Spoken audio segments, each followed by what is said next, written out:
Começamos nossa reflexão desta quarta-feira da 20ª semana do Tempo Comum, exatamente com aquele versículo com o qual terminamos a reflexão da terça-feira. Os últimos serão os primeiros, e os primeiros serão os últimos. Nesta quarta-feira, o versículo é aplicado às duas pontas da experiência do pastoreio. Na primeira leitura, o profeta Ezequiel chama atenção para a infidelidade dos pastores, a sua missão de cuidar, de apacentar, de servir e não se servir da ovelha.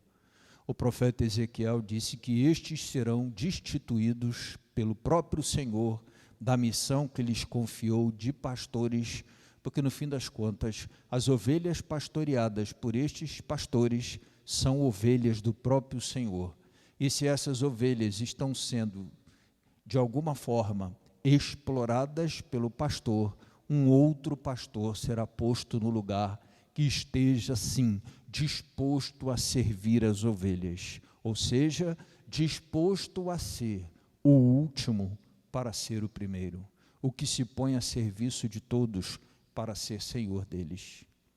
Já o evangelho, na parábola contada do administrador que é fiel, que é generoso, mas que contrata trabalhadores em horários distintos, e quando ele vai pagando, a começar por aqueles que chamou por último, e paga a mesma coisa àqueles que chamou por último, que ele tinha dado àqueles que chamou por primeiro, então de alguma forma dando a impressão, segundo o critério e a avaliação daqueles que esperavam receber mais, porque começaram a trabalhar primeiro. Jesus, ele se aproveita desse texto exatamente para falar que a generosidade do nosso Deus excede aos critérios humanos de justiça.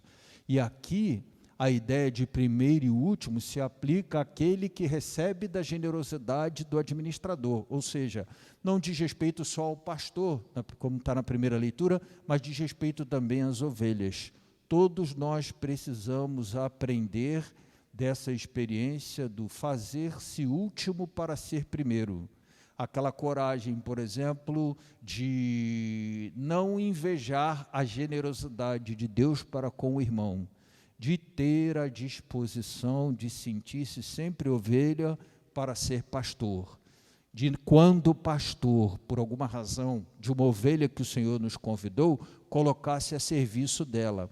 Mas enquanto ovelha, também ser generoso o suficiente para se alegrar com a generosidade dos pastores e do Senhor, o bom pastor, com a ovelha que está ao nosso lado.